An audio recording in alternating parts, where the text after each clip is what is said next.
Saúde os irmãos com a graça e a paz do Senhor Jesus. Amém. De hoje de manhã para de noite eu recebi uma resposta de oração. Na época do programa Encontro com Deus, eu ficava observando o irmão Heraldo e queria ter uma voz assim de radialista. Acho que Deus essa tarde resolveu conceder o dom. Mas como não temos mais programa, né? E nem eu pretendo virar cantor, gostaria de pedir aos irmãos que continuem orando por mim, por minha família. Estamos melhorando aí. Deu gripe, graças a Deus. E desde já também agradeço as orações de todos. Amém? Gostaria de pedir que os irmãos abrissem Salmos 51.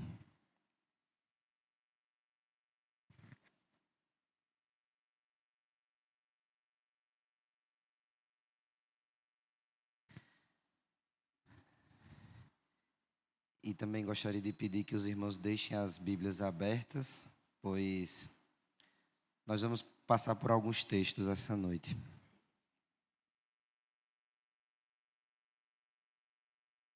Salmo 51, verso 12, diz assim: Restitui-me a alegria da tua salvação e sustenta-me com um espírito voluntário. Amém. Vamos orar? Senhor nosso Deus, nós agradecemos, Senhor, por estarmos em tua casa, pela tua bondade e tua misericórdia que nos sustenta, Deus. Nos apresentamos, Senhor, ante a tua palavra nesta hora, que o Senhor possa, Deus, falar aos nossos corações. O teu Santo Espírito, ó Deus, é o único que pode penetrar, Senhor, na alma humana, ó Deus, e transformar. Então te pedimos que o Senhor possa, ó Deus, edificar a tua igreja.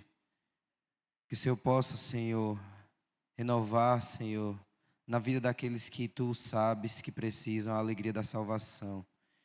E em nome de Jesus Cristo, ó Deus, glorifica o teu nome entre nós. Assim que nós te oramos em nome de Jesus. Amém. O Salmo 51 é bastante conhecido, acredito, de todos nós.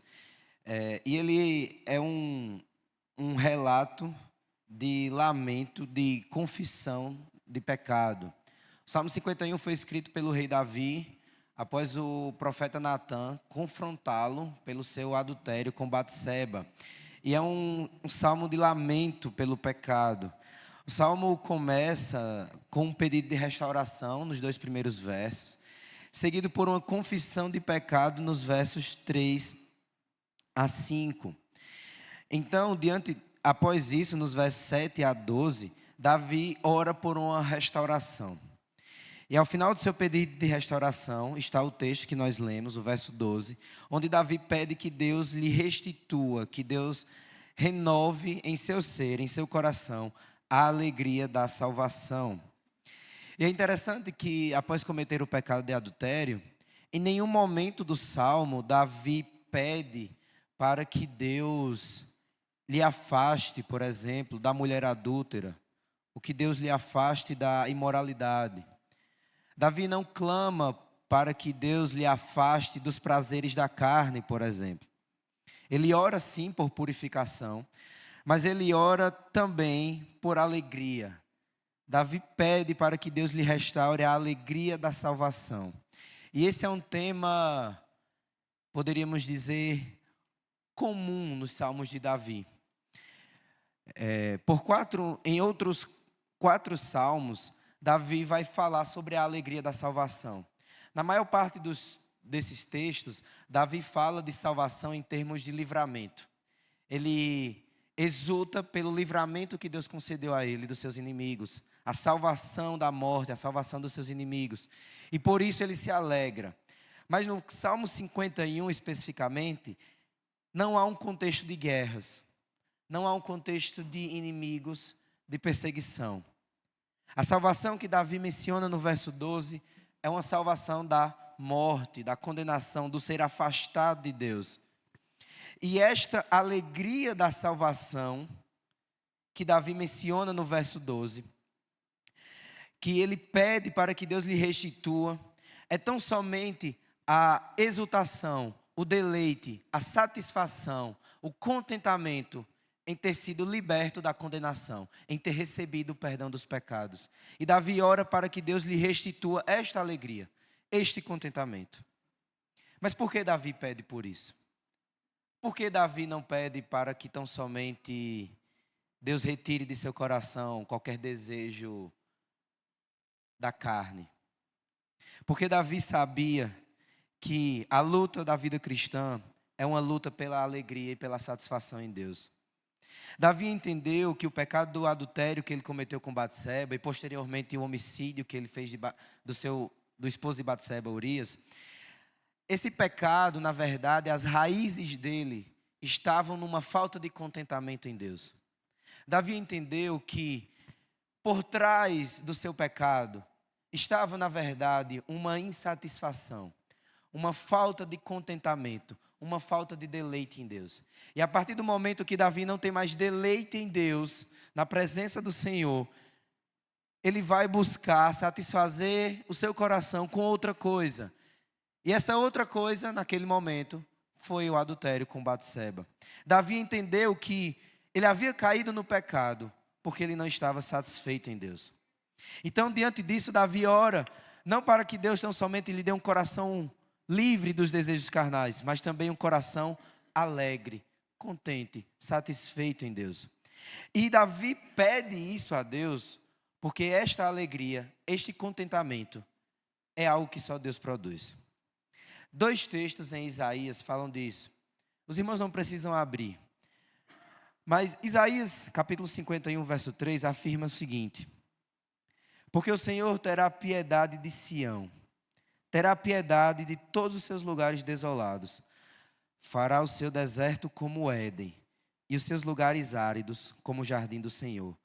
Ali haverá júbilo e alegria, ações de graças e som de música. O segundo texto, também Isaías 65, versos 17 e 18, diz: o Senhor diz, eis que crio novos céus e nova terra, e não haverá lembrança das coisas passadas, jamais haverá memória delas. Exultem e alegrem-se para sempre no que eu crio, porque eis que crio para Jerusalém alegria, e para o seu povo exultação. A alegria do povo de Deus é um resultado da obra do Senhor. É o próprio Deus quem dá alegria ao seu povo, satisfação, contentamento nele.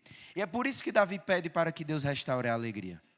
É por isso que Davi pede para que Deus lhe dê essa alegria novamente. Porque Davi sabia que ele não era capaz de produzir essa alegria. A alegria da salvação, portanto, é um contentamento. É um deleite no perdão concedido pelo Senhor. Na nova vida dada por Deus e na esperança de plenitude junto de Deus. Um coração preenchido com esta alegria não cai nos prazeres do pecado. E nós sabemos muito bem disso. Se fizermos um autoexame e formos avaliar, às vezes, as situações que caímos em pecado na nossa vida, sempre, todas as vezes, o nosso coração estava descontente com alguma coisa em relação a Deus. E existem muitos perigos hoje que podem ameaçar, que podem roubar a alegria da salvação em nosso coração. E é sobre isso que eu gostaria de falar com os irmãos esta noite. Eu não gostaria de me ater tão somente à importância da alegria da salvação, porque eu acredito que a partir do relato de Davi, já fica claro a importância dela. Mas eu gostaria de tratar com os irmãos sobre 3 inimigos que combatem e que podem roubar esta alegria do nosso coração. Mas antes de ir para cada um deles, eu gostaria de dizer que todos eles se resumem em um só. Por trás de todos os inimigos da alegria está o pecado. O pecado é o maior inimigo da alegria na salvação. O pecado é o que rouba o nosso contentamento em Deus. A natureza pecaminosa que ainda habita em nós rouba a nossa alegria na salvação e nos leva a cometer o mal. Toda ação, palavra ou pensamento pecaminoso é, na verdade, um atestado de falta de contentamento em Deus. Quando nós cobiçamos algo do próximo, o carro, a casa, a família, quem sabe, o bem-estar, isso é uma prova de que estamos descontentes em Deus. Quando nós mentimos para se safar de alguma situação complicada, isso mostra que nós não confiamos em Deus plenamente e temos medo de enfrentar a reação dos homens. Então, quando o pecado age, quando nós cedemos ao pecado, na verdade nós estamos mostrando que algo em nossa vida está descontente com Deus. E nem sempre é fácil distinguir isso. É por isso que nós vamos tratar de 3 inimigos da alegria hoje à noite. Porque nem sempre conseguimos ver claramente. Nem sempre o pecado nos é apresentado como pecado. Às vezes ele pode ser apresentado até mesmo como algo razoável, como algo até mesmo importante. E é diante disso que eu gostaria de falar com os irmãos sobre o primeiro inimigo. E esse inimigo está relatado em Lucas capítulo 21. E agora eu gostaria que os irmãos fossem comigo ao texto de Lucas 21.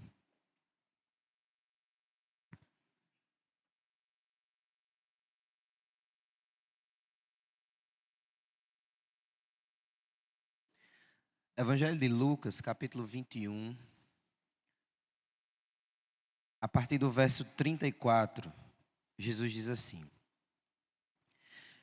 tenham cuidado para não acontecer que o coração de vocês fique sobrecarregado com as consequências da orgia, da embriaguez e das preocupações deste mundo.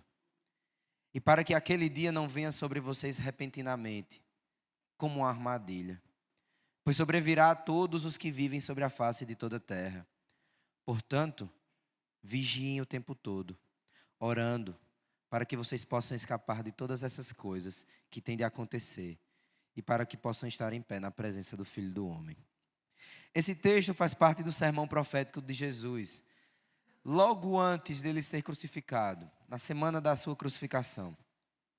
E aqui, após relatar a parábola da figueira, Jesus exorta os seus discípulos a permanecerem vigilantes, atentos. E nesse texto nós encontramos o primeiro inimigo da alegria, as preocupações desta vida. Jesus alerta aos discípulos: fiquem atentos, fiquem vigilantes, para que as preocupações desta vida não distraiam vocês, não lhes sobrecarreguem, para que ela não venha a fazer com que vocês sejam pegos de surpresa no dia da volta do Senhor. Só que as preocupações desta vida são muito relativas, eu acredito, né? O que são as preocupações da vida? Para um adolescente, as preocupações da vida podem ser o Enem, no final do ano. Ou o curso que ele vai ter que escolher para fazer, a carreira, se vai fazer ou não Enem. Para um jovem, as preocupações da vida podem ser concluir o curso na universidade, ou então encontrar uma pessoa para casar e constituir família. Pode ser a compra da casa, da sua moradia. Pode ser a busca por um emprego ou por passar num concurso. Para um jovem casal que acabou de se casar, as preocupações da vida podem ser os boletos que chegam com mais frequência, podem ser os novos desafios da rotina de casado, podem ser as novas demandas. Para aqueles que já são mais maduros no casamento e que têm filhos pequenos, as preocupações da vida podem ser a saúde do bebê, o esforço físico e emocional demandado para criar um filho.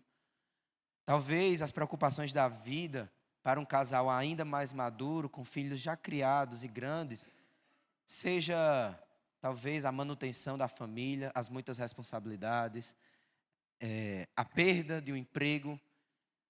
Eu sei que cada um aqui tem as suas preocupações e que nem sempre as nossas preocupações são iguais. Mas um fato é que todos nós temos preocupações na vida. Só que Jesus nos alerta aqui que nós devemos ficar atentos para que o nosso coração não fique sobrecarregado com estas preocupações. Porque muitas podem ser as preocupações da vida e muitos também os seus perigos. Todos nós conhecemos a parábola do semeador. Todos nós sabemos o que aconteceu com a semente que caiu entre os espinhos. Ela até germina um pouco, ela até nasce. Só que os espinhos ao redor sufocam. E o que é que Jesus diz que são esses espinhos? As preocupações da vida. A ansiedade pela vida, as demandas da vida. Tudo isso vai sufocando a alegria da salvação no coração do homem. Os cuidados da vida. Jesus repreendeu Marta, por exemplo, quando Marta ficou de um lado para o outro, só organizando a casa, preocupada com tudo que estava ali ao redor. Jesus disse: Marta, só uma coisa é necessária. Você se preocupa demais, Marta. Jesus também alerta os seus discípulos, ele alerta a nós, para que não vivamos ansiosos, preocupados com o que vamos beber, com o que vamos vestir, porque Deus cuida de nós. O principal perigo das preocupações da vida, irmãos, é que eles roubam a vida. Quando nós estamos preocupados demais, nós deixamos de viver. Nós deixamos de viver o dia de hoje, que está em nossas mãos, pensando no amanhã que talvez nem aconteça. Talvez a preocupação que você tanto está ansioso, preocupado, perdendo o sono, talvez ela nem se realize. Mas por conta dela, você perde a vida, perde o hoje. Pessoas preocupadas demais tendem a se ocuparem demais, por presumirem que se elas não agirem logo, se elas não se anteciparem, tudo vai desmoronar. Pessoas preocupadas demais não descansam, porque veem o descanso como uma perda de tempo. Pessoas preocupadas demais correm para um lado e para o outro e não vivem, pois quando dão conta do tempo, o tempo já passou. Hoje em dia nós temos muitas preocupações também ao nosso redor. Guerras, juros altos, desemprego, maus governos, o preço dos alimentos, inflação. Tudo isso são preocupações da vida. Se formos ao nosso redor, com certeza nós teremos muitas coisas para nos preocupar. Mas como é que essas preocupações da vida roubam a nossa alegria? Roubam o nosso deleite na salvação de Deus. Da seguinte maneira: você começa a se preocupar demasiadamente com uma coisa. Uma situação que aconteceu na sua vida. Digamos que, por conta da crise financeira, possa ser que sua empresa precise cortar alguns funcionários onde você trabalha. E você já fica preocupado. E aí, você começa a pensar em outra forma de sustentar a família. É uma preocupação justa. Mas aí, o pecado dentro do nosso coração, ele vai começar a fazer com que nós venhamos a tirar tempo, não da televisão, do entretenimento, das conversas, mas ele vai nos fazer tirar tempo dos momentos com Deus. E aí, como o dia só tem 24 horas e todos nós precisamos dormir, o fato de estarmos muito preocupados nos faz nos afastar da leitura devocional, da oração, dos cultos. E aí, à medida que se afasta dessa intimidade com o Senhor, a pessoa vai se esfriando. O relacionamento com Deus vai se esfriando. As verdades que antes eram tão patentes aos nossos olhos na palavra, vão ficando mais turvas. O culto ele vai ficando mais monótono, mais parado. As atividades da igreja vão ficando mais desinteressantes. Porque, na verdade, o meu coração está cheio das preocupações da vida. Louvores que antes nos faziam bradar e nos levaram às lágrimas em adoração, agora nem nos tocam mais. Parece que são palavras soltas no ar, sem sentido. A alegria da salvação fica enfraquecida e respira por aparelhos, porque o coração está preenchido, sufocado com as preocupações desta vida. Então, o primeiro inimigo são as preocupações da vida, que podem fazer com que a nossa alegria fique sufocada, fique presa, e os nossos olhos passem a enxergar, ou até mesmo deixar de enxergar, a preciosidade da salvação de Deus. Mas existe um segundo inimigo. E para encontrá-lo, nós vamos para o texto de 1 Timóteo, capítulo 6. O segundo inimigo da alegria da salvação é o apego ao dinheiro.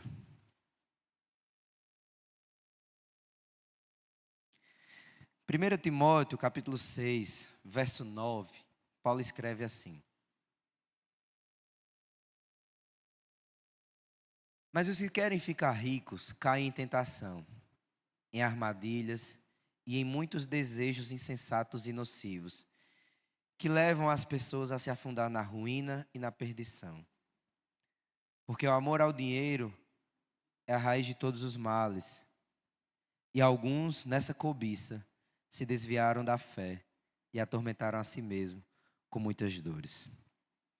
Esse texto está no final da carta de Paulo a Timóteo, quando Paulo está dando seus últimos conselhos ao jovem pastor. No contexto específico dos versos que lemos, Paulo está falando sobre o caráter faccioso e avarento dos falsos mestres, que estavam ameaçando a igreja de Éfeso e que buscavam as posições de liderança na igreja apenas para se tornarem ricos. Então, nesse contexto, Paulo exorta contra os perigos do apego ao dinheiro. E é interessante que Paulo diz que o perigo não reside no dinheiro, mas no apego, no amor, no desejo por ele. E isso é muito importante, porque muitos que são de condição financeira inferior, que são mais pobres, olham para esse texto e às vezes pensam que esse texto não pode falar para eles. Mas Paulo não está falando de pessoas necessariamente ricas. Paulo está falando também de pessoas pobres, mas que têm o seu coração voltado para o dinheiro. Porque Paulo diz que o amor ao dinheiro é a raiz de todos os males. É o apego, é o desejo obsessivo. Lembrem de Davi. Quando Davi perdeu o seu deleite na salvação, ele pecou.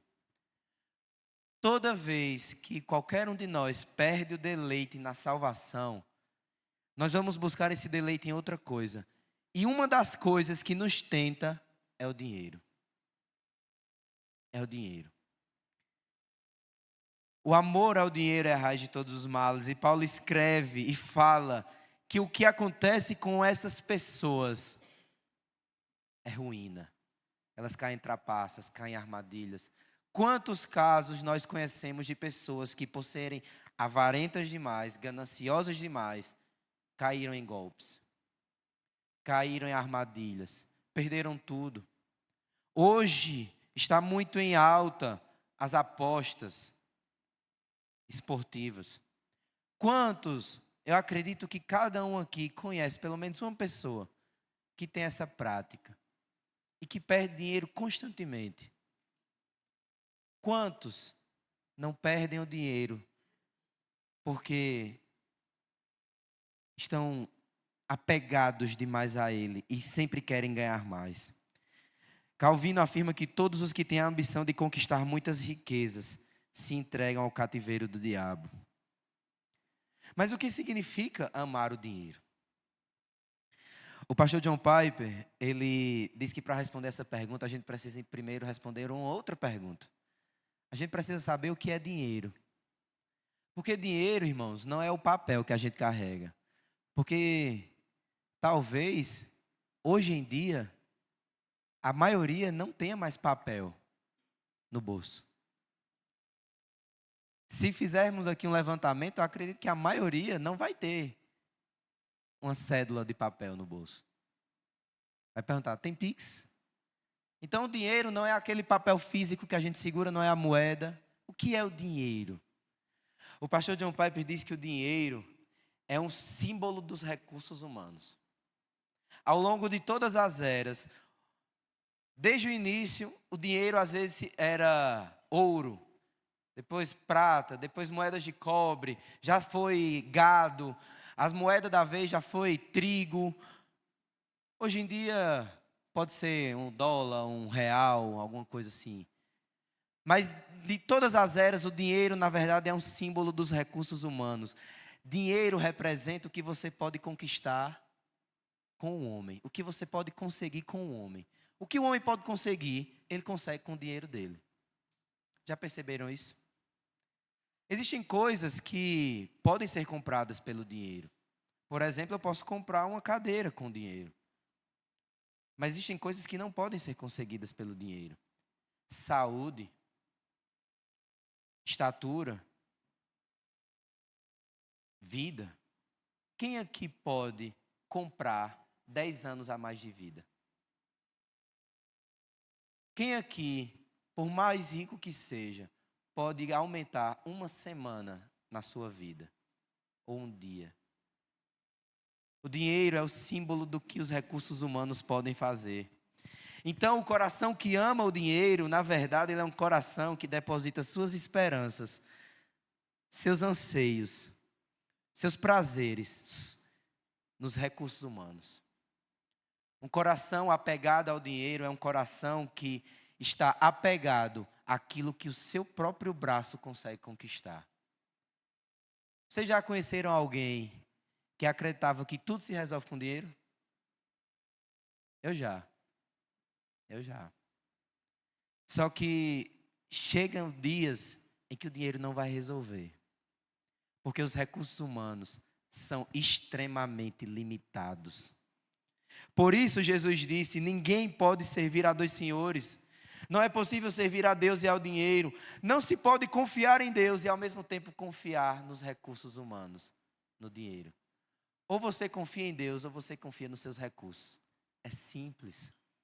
É direto. E é dessa forma que o apego ao dinheiro rouba a alegria da salvação. Esse apego ao dinheiro faz com que uma pessoa pense que não depende mais de Deus. Porque afinal ela tem muitos recursos agora. Ela tem mais de uma fonte de renda. Ela tem 2 empregos. Então se ela perder um emprego, ela tem outro. Então ela tem um emprego, mas ela tem outros investimentos. Então se ela perder o emprego, ela tem outros investimentos. Então ela começa a se ensoberbecer. Porque agora o sustento dela está variado. Ela tem várias coisas capazes de sustentar. Se ela perder uma, tem outras. O dinheiro consegue pagar, por exemplo, um plano de saúde. E aí, se ela adoecer, ela tem pelo menos a garantia de que vai para um hospital bom, que vão atender ela e que o tratamento que precisar, ela vai ter lá disponível.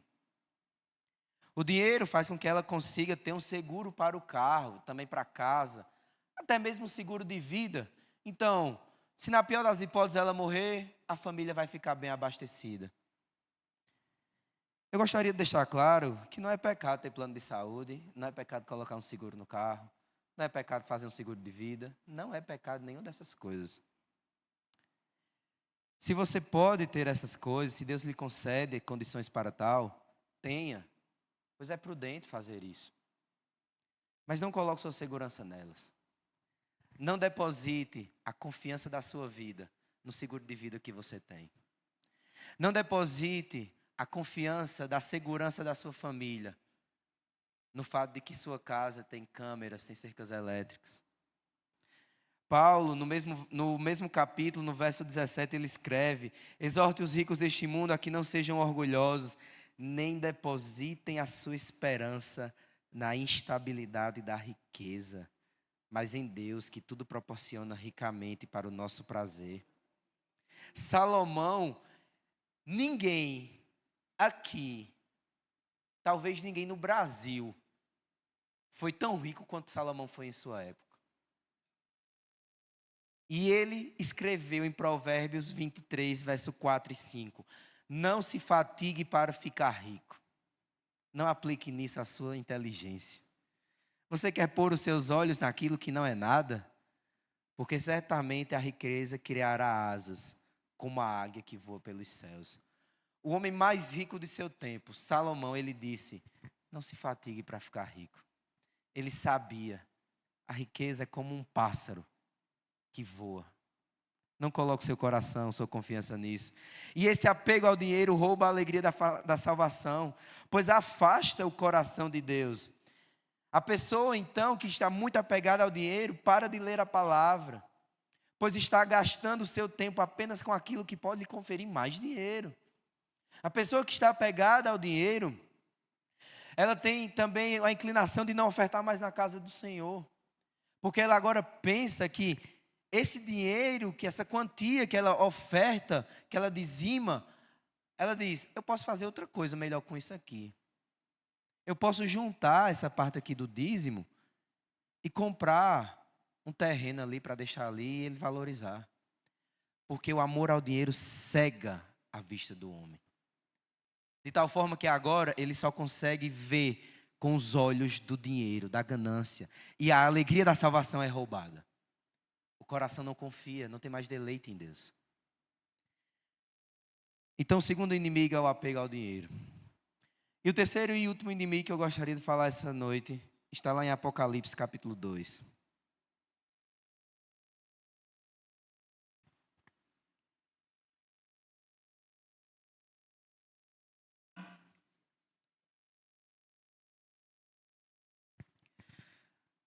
O terceiro inimigo da alegria da salvação é o conhecimento sem piedade. Apocalipse capítulo 2, a partir do verso 1 diz assim: Ao anjo da igreja em Éfeso escreva: Estas coisas diz aquele que conserva na mão direita as 7 estrelas e que anda no meio dos 7 candelabros de ouro. Conheço as tuas obras, tanto o teu esforço como a tua perseverança. Sei que não suportas os maus e que pôs à prova os que se declaram apóstolos e não são, e descobriu que são mentirosos. Tens perseverança e suportaste provas por causa do meu nome, sem desfalecer. Tenho, porém, contra ti o seguinte: tu abandonaste o teu primeiro amor. Lembra-te, portanto, de onde caíste. Arrepende-te e volta-te à prática das primeiras obras. Se não te arrependeres, virei até você e tirarei o seu candelabro do lugar dele. Mas tens a teu favor o fato de que odeia as obras dos nicolaítas, as quais eu também odeio. Quem tem ouvidos, ouça o que o Espírito diz às igrejas. Ao vencedor, darei o direito de se alimentar da árvore da vida, que se encontra no paraíso de Deus. O texto que lemos é a carta de Cristo à igreja de Éfeso. A igreja de Éfeso, que nesta época teve o seu fundador Paulo, já assassinado. Uma igreja que foi muito agraciada por Deus, com doutrina, com dons espirituais. Paulo fundou e pastoreou a igreja, Timóteo, João também. E essa igreja, como Cristo destaca aqui, porque ele conhece a sua igreja, era uma igreja doutrinariamente impecável. A igreja de Éfeso colocava à prova quem chegava lá. Não era qualquer um que chegava lá na igreja e começava a ensinar, não. Porque o próprio Cristo diz, você pôs à prova aqueles que se declaravam apóstolos e não são. Descobriu que eles são mentirosos. A igreja de Éfeso, Valdomiro não ia se criar lá, não. A igreja de Éfeso também não tolerava os nicolaítas, um grupo de hereges com ideias semelhantes à de Balaão, que buscava enganar e deturpar o evangelho. Também não se criava lá. Falsa doutrina não era na igreja de Éfeso, não. A igreja de Éfeso também era perseverante, suportou provas por nome do Senhor, sem desfalecer. Mas o Senhor tem uma acusação grave contra a igreja. A igreja havia abandonado o seu primeiro amor. E isso nos mostra que uma terceira coisa que pode roubar a alegria da nossa salvação é o conhecimento sem piedade. É o conhecimento pelo conhecimento. É quando o conhecimento se torna um fim em si mesmo. É quando o conhecimento é buscado apenas para se conhecer mais. O conhecimento não é um fim em si mesmo, irmãos. Nós não somos chamados a conhecer e ponto. Não. Não é apenas, o conhecimento não é o fim. O conhecimento é o meio para que nós venhamos a glorificar mais a Deus. Nós não devemos ir para a Escritura e olhar para ela como nós olhamos um livro de matemática na escola. Como nós olhamos um livro de português. Eu preciso aprender o presente, o passado e o futuro. Então, eu vou aqui ler isso aqui. A palavra de Deus, nós não podemos estudá-la dessa forma. O conhecimento não é o fim, ele é um meio. Por que nós devemos conhecer mais a Deus? Para simplesmente dizer, eu conheço os atributos de Deus?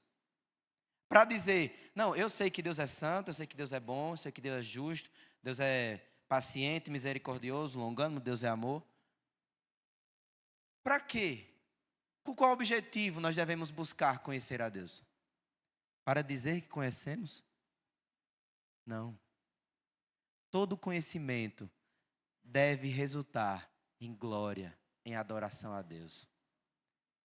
Não podemos simplesmente conhecer por conhecer. O conhecimento sem piedade, irmãos, rouba a nossa alegria na salvação. Sabe como?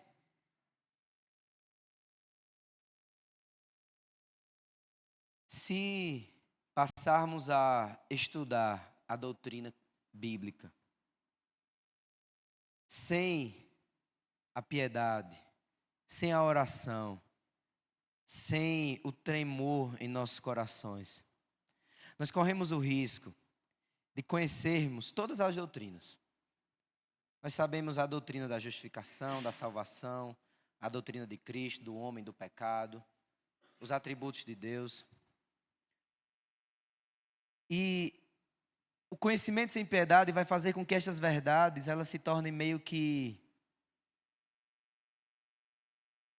comuns. E aí, o que é que acontece? Quando você conhece, quando você se converte, o que é a primeira coisa que você conhece sobre Deus? Que Deus é misericordioso. Deus lhe amou e lhe perdoou. Sem você merecer, sem você fazer nada para conquistar o amor de Deus, Deus lhe perdoou. Você conhece o amor a Deus, o amor de Deus. Você conheceu a misericórdia e a graça. E você se deleita nisso.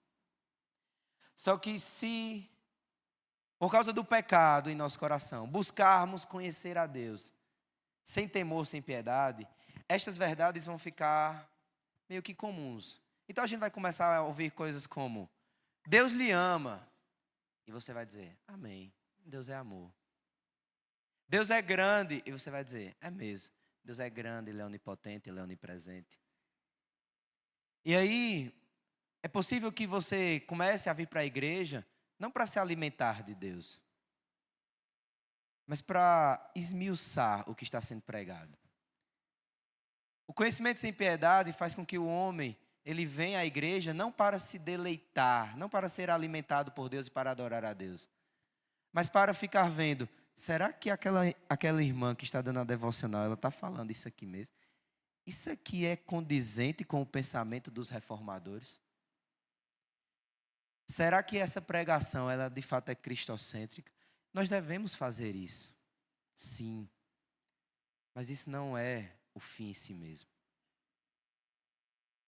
Não podemos, irmãos, ler a palavra do Senhor, ir para ela, estudá-la, como se estivéssemos estudando outra coisa qualquer. Não podemos ouvir a palavra do Senhor e tão somente ficar conjecturando sobre termos e definições. Qual é o fruto que a palavra do Senhor deve fazer em nós? Como é que os discípulos reagiam quando Cristo pregava a eles? O que é que aconteceu no caminho de Emaús? Quando Cristo mostrou através de toda a lei que o Messias deveria padecer. Os corações dos discípulos queimavam, ardiam por aquilo. Eles não estavam ali dizendo, deixa eu ver aqui se essa referência mesmo. Essa palavra está em outro texto, conferindo com isso. Irmãos, conhecer a Deus é mais do que conhecer uma teologia sistemática. Conhecer a Deus é desfrutá-lo.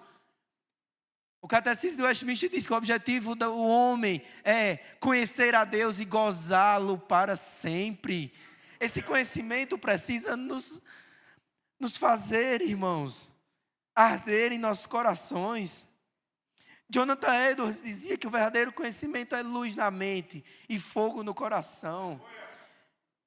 É fogo em nossos corações, fogo em nosso coração, irmãos. Isso não é neopentecostalismo, isso não é pentecostalismo barato, não.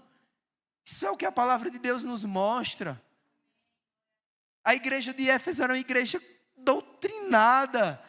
Ela estava alicerçada na verdade, mas Jesus olhou para ela e disse: você se esqueceu do primeiro amor. O teu coração não arde mais pela palavra. O teu coração não treme quando eu falo. Tu vais para a palavra e olha para ela e lê e sai do mesmo jeito. Não, irmãos. Se isso está acontecendo conosco, nós devemos fazer como Jacó, que lutou, insistiu, perseverou, até ser transformado.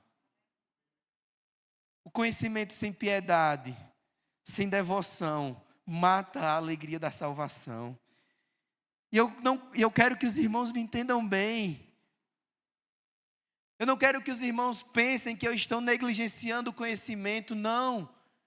É o nosso dever, é a nossa responsabilidade conhecer mais e mais a Deus. Mas ao mesmo tempo, por causa do pecado que há em nós precisamos estar vigilantes e atentos para que estas verdades não se tornem comuns aos nossos ouvidos, não se tornem como coisas ordinárias, porque a nossa salvação não é ordinária. A morte do Filho de Deus na cruz em nosso favor não é uma coisa ordinária. O fato de Deus ter nos amado antes da fundação do mundo e nos escolhido para Ele não é ordinário. É extraordinário, vai além do que conseguimos compreender. E os nossos corações precisam amar isso, precisam deleitar-se nisso. Porque o conhecimento sem piedade também faz com que uma pessoa se ache melhor do que os outros. E o conhecimento sem piedade acaba por matar a fé de alguém. Porque a busca pelo conhecimento, o conhecimento pelo conhecimento, o conhecimento sem devoção, sem piedade, ele vai produzir pessoas que sabem todas as doutrinas, sabem o vocabulário dos crentes de A a Z, mas que não tem deleite em Deus. Com o passar do tempo, essa pessoa vai se achar melhor do que os outros, porque afinal agora ela tem um conhecimento teológico mais avançado. E ela vai dizer: não, hoje o pastor não está, hoje quem vai pregar é fulano. Eu sei mais do que fulano, então não vou para a igreja hoje. Não. Eu vou assistir a pregação de outra pessoa que sabe mais do que eu, para eu poder aprender mais dela.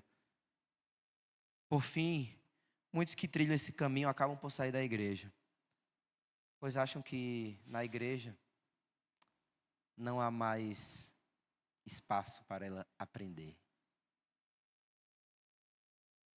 Precisamos vigiar e estar atentos, para não permitir que a alegria da salvação seja roubada do nosso coração. As preocupações da vida, as demandas, são muitas, de fato. Mas precisamos estar atentos, para que a correria do dia a dia, das preocupações, não nos afastem desta alegria. Precisamos estar atentos, para não ficarmos apegados ao dinheiro e acabar deixando de confiar em Deus. Precisamos estar atentos, para que não tratemos o conhecimento de Deus como uma coisa ordinária, comum. E se você percebeu através dessa mensagem que você não tem tido a alegria da salvação mais em seu coração, se você percebe que está esmurecido na fé, sem alegria, sem deleite. Isso é uma coisa que eu não consigo dizer por você. Cada um aqui sabe do coração. Isso é uma coisa que apenas você e Deus sabe. Se o seu coração tem se deleitado em Deus. Se você percebeu que a alegria da salvação está fraca em você, trilhe o caminho de volta. Jesus disse no verso 5, lembra-te de onde caíste. É a primeira etapa, irmãos. É lembrar. O que é que nos afastou? O que é que tirou a alegria da nossa salvação de nós? O que é que nos fez perder o deleite em Deus? O que é que nos fez perder prazer nas coisas do Senhor? Lembra de onde caíste.